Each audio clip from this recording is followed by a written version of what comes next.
Hello guys! Hello! This is for Aquarius.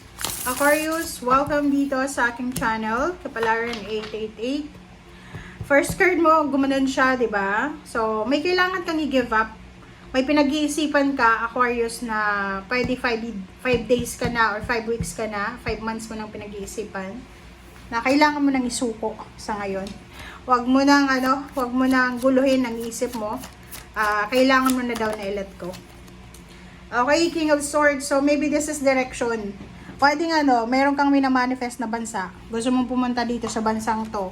Gusto mong mag-apply sa company na yan. Gusto mong mapangasawa si ganito, ganyan. Pag alam mong unrealistic na siya, tapos ilang taon ka nang naghihintay, just move on. Let go. Let God.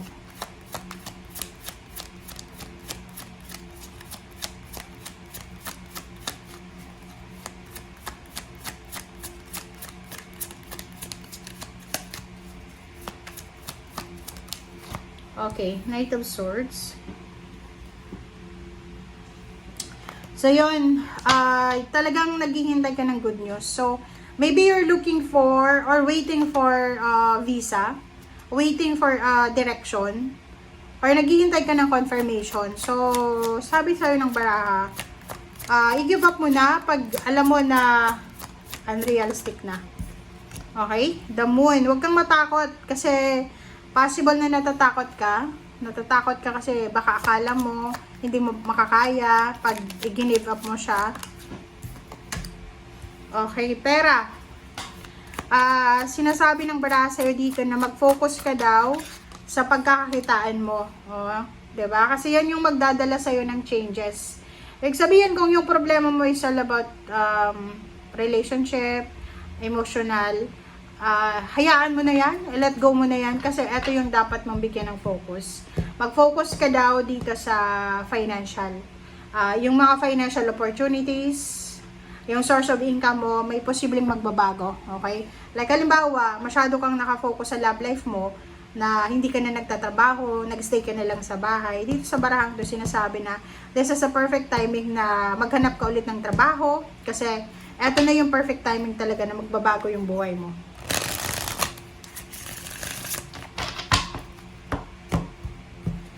Alright, ano pa ba?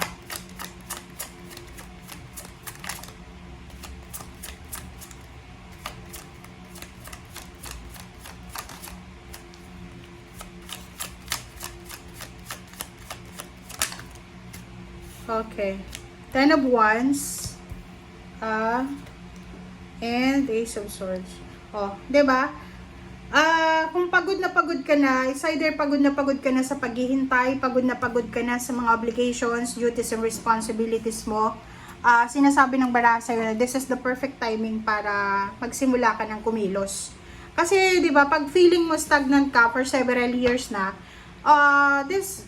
this time, parang ibigay mo na yan sa sarili mo na makaalis ka na sa stagnation. Kasi, parang yun nga sinasabi, nasa Diyos ang awa, nasa tao ang gawa. Kung alam mo na yung nangyayari sa buhay mo ay dahil din yan sa'yo or dahil sa desisyon mo, wala tayong masisisi niyan. So, kailangan mo nang magdesisyon. Bagong idea, bagong mindset ang kailangan mo sa ngayon. Bagong choice and options.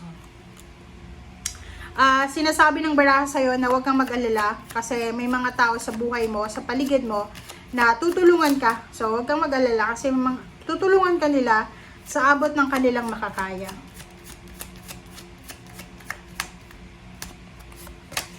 Okay, Page of Swords. So, yun. Sinasabi ng barahan na yun, ihanda mo yung sarili mo, Aquarius, kasi makakatanggap ka ng message or call from someone na pwedeng mag-offer ng job, mag-offer ng tulong financial, emotional, advices, or tirahan. Pagod na pagod ka. Okay? So, kung sino man yan, na taong yan, na papasok sa buhay mo, matutulungan ka talaga niyan.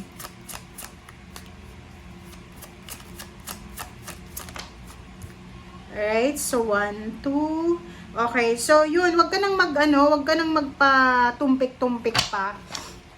Pag alam mong napapagod ka na sa mga choices mo, sa mga options mo, kailangan mo na siyang i-let go.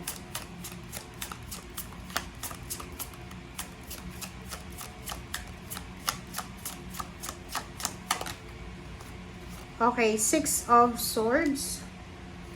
Ang Six of Swords natin, sinasabi ng bara sa'yo na maraming paraan para makaalis ka sa kung ano man na sitwasyon mo sa ngayon. Relationship ba yan or trabaho? Kasi feeling ko stagnant ka. Stagnant ka na kailangan mo makaalis. You have several choices eh, 'di ba? Sabi ng bara sa'yo dito, may pagkakataon na makaakyat ka doon sa tugatog ng tagumpay. Kaso lang, kailangan mo mag-decide. Kasi hindi naman ibang tao yung magdedesisyon nun, kundi ikaw lamang. Okay? Gamitin mo yung frustrations mo, gamitin mo yung stagnation mo na makapag-decide.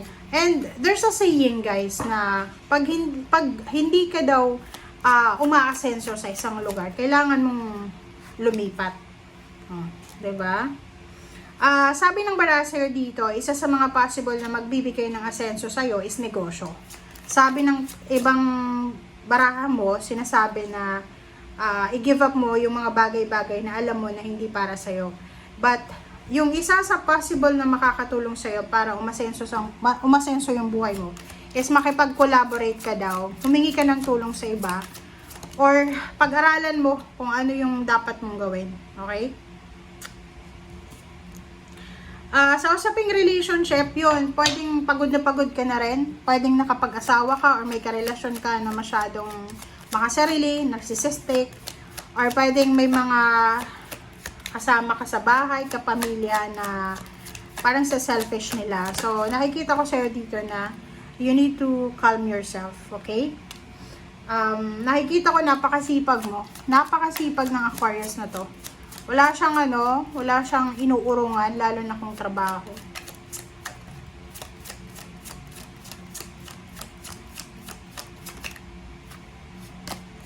Okay. So, you need to be strong. If you're waiting for promotion, waiting for a lump sum of money, for payments, payouts, inheritance, ganyan, sinasabi ng bara sa'yo, ang pinakasusi mo na magagawa dito is magpasensya ka. Kasi pag hindi ka nagpasensya, pwedeng mag-back out ka.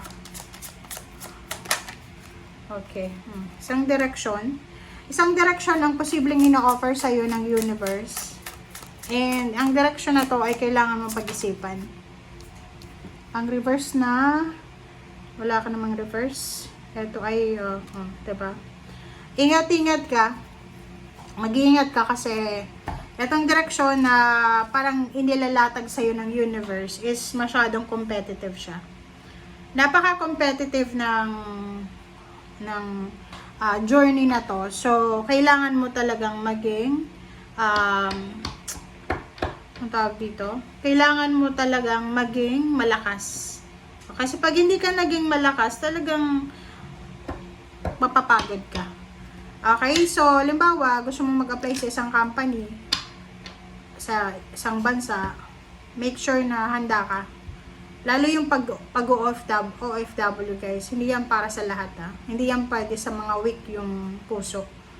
Kung mabilis kang homesick, mabilis kang umiyak, mabilis kang mag-negative thinking, hindi yan para sa'yo. Ano yun ha, prangkahan yan tayo. Wag nating hayaan ng kababayan natin is because of ambition, masisira yung ulo sa ibang bansa. 'Di ba? Kasi maraming mga kababayan tayo na ng ibang bansa, tapos pag uwi nila, medyo imbalance na yung mental health nila. Yun. Okay? So, yun, mag-iingat ka. Thank you guys. Bye!